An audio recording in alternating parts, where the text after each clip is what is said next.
sahabat edukasi, selamat datang di podcast Dunia Pendidikan. Di sini kita ngobrol santai dengan tujuan untuk memahami apa itu dunia pendidikan dengan tema fondasi, filosofi, dan kurikulum. Saya sendiri, Ulan Setia Mestika dengan NPM A1L025020 dan rekan saya. Halo semua, perkenalkan nama saya Ahmad Abdul Rafiq Attallah dengan NPM A1L025074.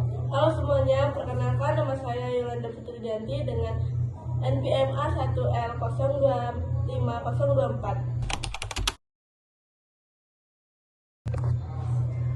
Kita mulai dari dasar dulu nih, Rapi. Sebenarnya apa sih kurikulum itu? Pertanyaannya bagus. Nah, fondasi kurikulum itu ibaratkan sebuah bangunan.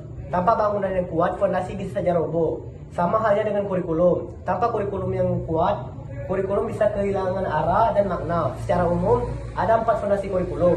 Yang pertama, fondasi filosofis, fondasi psikologis, fondasi sosiologis, dan fondasi historis. Nah, yang pertama, fondasi filosofis itu paling penting di dunia perkuliahan.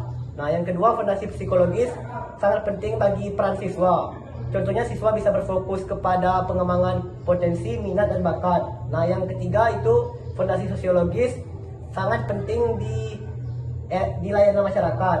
Nah, yang historis sangat penting juga di dalam sistem pendidikan. Aku setuju banget dengan pendapat Raffi karena fondasi itu berpenting dalam dunia pendidikan. Oh, jadi kurikulum itu nggak bisa disusun secara sembarangan ya? Apa harus punya dasar yang kuat agar pendidikannya lebih jelas? Betul banget.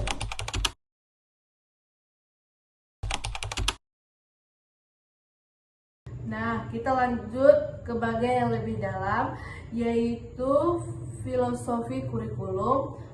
Kepada Yolanda, bisa nggak sih kamu jelasin peran filsafat di sini? Baik, filsafat itu seperti kompas bagi kurikulum. Terus, mengapa pendidikan itu penting dan kemana arah pembelajaran harus disetujui? Ada beberapa aliran filsafat yang berpengaruh, misalnya ada paralelisme, progresisme, dan rekonstruksionisme sosial. Nah, kalau kurikulum lebih condong ke aliran progresivisme, maka fokusnya hanya kepada siswa. Guru hanya sebagai fasilitator, bukan satu-satunya sumber ilmu. Oh, jadi filsafat bukan cuma teori ya, tapi arah pemikiran yang membentuk isi dari tujuan kurikulum. Benar banget. Benar.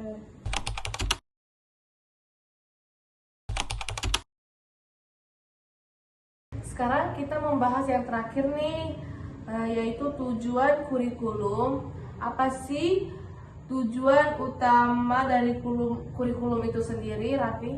Nah, kalau tujuan utama kurikulum itu adalah membentuk manusia seutuhnya. Contohnya itu seperti beriman, berilmu, berkarakter dalam menghadapi tantangan zaman. Namun sebaliknya, kalau menurut pendidikan nasional, tujuan kurikulum itu adalah proses perkembangan peserta didik agar menjadi lebih cerdas, inovatif, kreatif, dan bertanggung jawab. Setuju banget. Selain itu, kurikulum juga harus adaptif terhadap perkembangan teknologi dan globalisasi.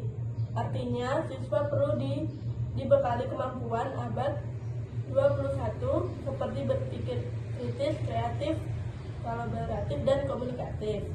Oh, jadi di sini kita disimpulkan bahwa fondasi memberi dasar, filosofi memberi arah, dan tujuan menjadi sasaran akhir. Semuanya saling berhubungan agar bisa dipahami. Betul. Ya, betul.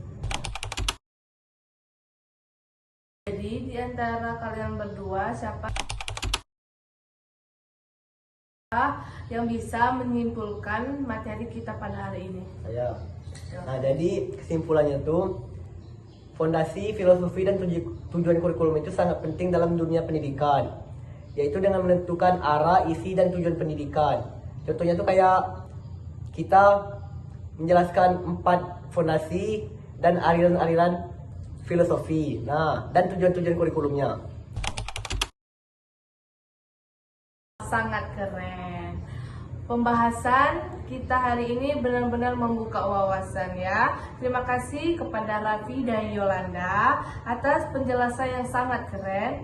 Buat sobat di rumah, semoga obrolan ini bisa membantu kalian memahami bahwa kurikulum itu bukan sekedar nilai mata pelajaran, tetapi juga cerminan arahan dan tujuan pendidikan bangsa.